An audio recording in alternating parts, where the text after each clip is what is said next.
Welcome to another edition of Sitting with the Spitfires at the Windsor Star News Cafe on Olet Avenue. I'm Jim Parker, and today head coach Rocky Thompson has joined me, along with overage forward Bradley Latour.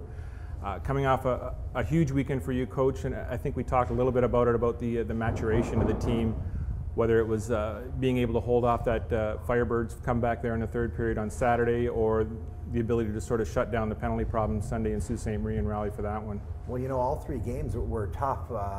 Flint scored late in the second period on our game on Thursday night, and then they were able to score early in the third, and we were able to ward that off and open the game up a bit after that. Then when we went to Flint, we played really well. We had the game well in hand, but we weren't able to bury all our chances. And so at the end, like you said, it was a close game. Had to get a couple of big saves from Mikey DiPietro, which was great, and secure the win. And then you go to the last game. We had a long travel day. Guys were tired. It was our third game in 4 nights. We were playing a rested team in the Sioux as well, and a team that hadn't had to travel, and a team that we've played very close all year with 3 games, ultimately us winning in overtime all those 3 games. So, and one in a shootout actually in the last game previous to this one. And we were able to, it came right down to the wire again. Latz scored a huge goal late in the third period, I believe a minute 23 left in the third or something like that, and we were able to again get an empty net goal. Latz got the empty net goal there to kind of distance ourselves. Tough game, lots of penalties for us at the beginning. Our team were able to control themselves in the second period, calmed down, took over 5-on-5, and then the Sioux Greyhounds got on discipline, and we were able to take advantage of that as the game progressed. A lot of guys sort of coming out of their offensive shell the last couple of games, but I mean, I think it gets overlooked. I mean, 4 goals in 3 games. I mean, you scored in all 3 of those wins. Do you feel any kind of pressure to be a scorer every night, or?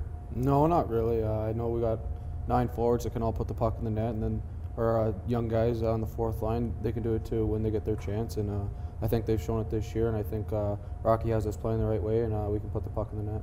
But for an older guy, I'm sure it's nice to sort of jump in there and contribute Obviously, a little. it's nice to get couple goals every weekend, so hopefully I can keep it up.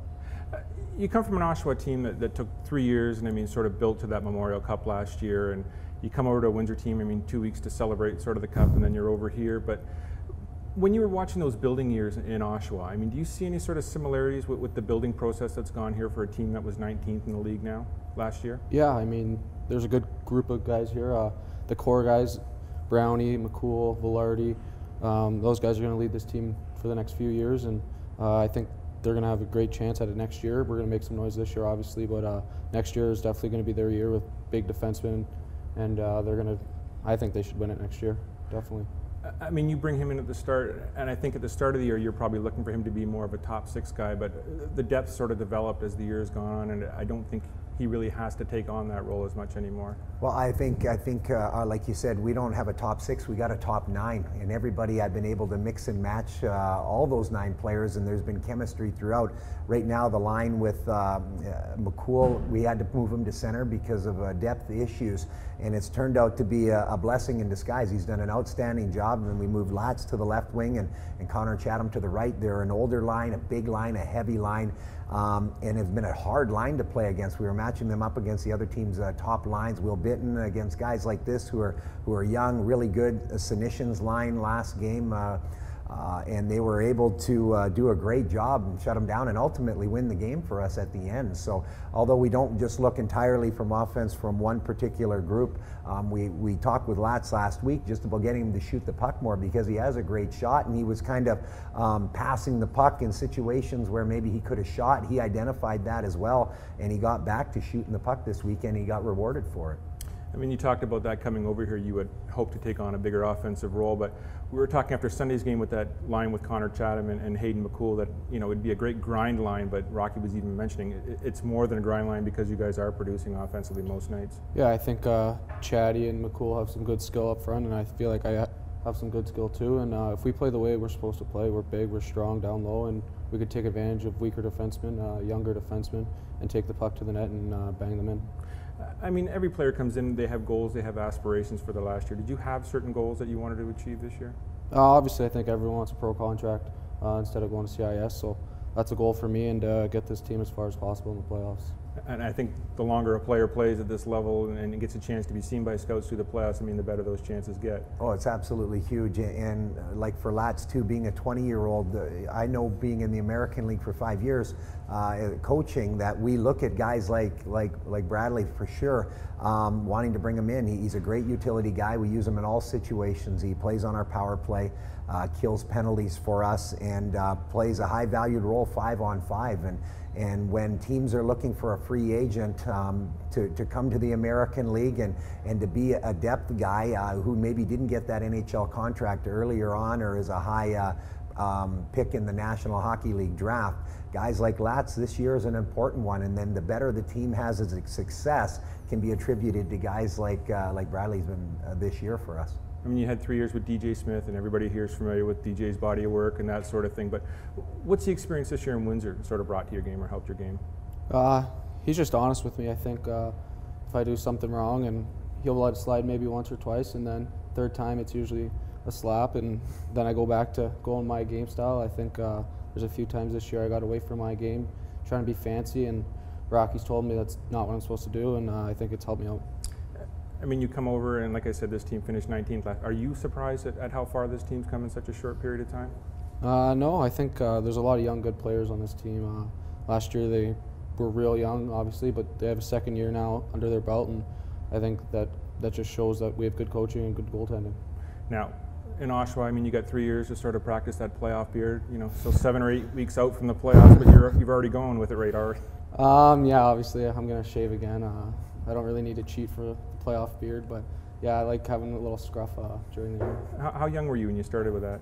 I think grade 9 I had full beard, and Mom told me to start shaving in grade 6 because the mustache was a little gross. It was kind of looking like yours. So.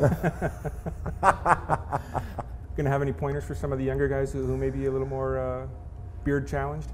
No, I think they're all shaven, which is good, but some of them try to grow it like Brownie, and it's just bad. So we tell them to shave it, but yeah, just there's no pointers really. Well, Rocky talked about that. I mean, he wasn't much of a beard guy back in his playing days. No, not at all. As you can tell, I still not. I'm First Nations Métis, and so we don't grow great beards or mustaches, so I try to keep it clean as much as possible.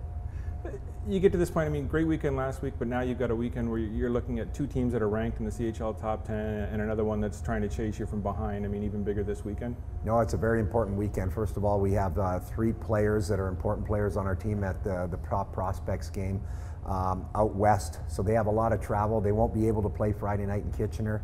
We're going to have a short roster. Guys are going to have to step up, which they've been doing all year long. We had suspensions and injuries and things we've had to battle. So we expect our team to step up and pick up where guys have left off. And then we got London here at home on Saturday night, and all those players will be back in. We'll have a full roster. It's exciting. We're anticipating Mads Ellers making his debut with us. We don't know for sure, but we believe he's probable for this weekend. And then, like you said, on Sunday it's a 1 o'clock game. It's our 3rd game in 3 days, and we're playing a Sarnia team that we're 1-1 against this year. Great games. They're chasing us in division standings, and our season series is going to be important for who ultimately takes the division title. So this is a huge weekend, biggest weekend of the year by far. So this takes on a bigger role for you too, with a little bit of a shorter bench this weekend and so forth. Do you feel any? No, I don't feel like it's a bigger role for me. I feel like I got to play the same way, and if I play my hockey style, then I'll be effective for the team and help us win. You have to line shuffle and things like that, or are you? Well, yeah, because Logan's not there, so we'll have to make some adjustments to our line up front, and we've had great goaltending. Both Mario and Mikey DiPietro have stepped up and been outstanding when they've been given the opportunity, so we have options moving into the weekend. Of course, we will only have 5 defensemen, so I think that's what we'll probably roll with in Kitchener that night.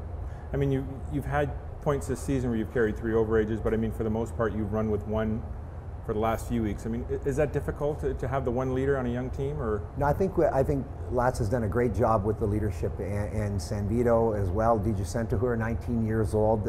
We have a very close-knit group in the room, and you have to credit that with these guys with doing that, bringing them together, and it's huge because we are so young. The guys have to be together, and we credit our leadership group, Lats being a big part of that, as bringing our dressing room together, which has been outstanding this year. I think they call you Grandpa, is that what? Yeah, that's my name. Yeah. Now it's something you're No, not really. It started with my roommate Mikey. Kind of called me Grandpa, and then my girlfriend came down one weekend. Now she's Grandma and Grandpa. So that's all. Kudos to Mikey for that one. That's perfect. All right, just about going to wrap it up for this week, but I appreciate you guys both taking some time to stop in, and thanks again. Thank you.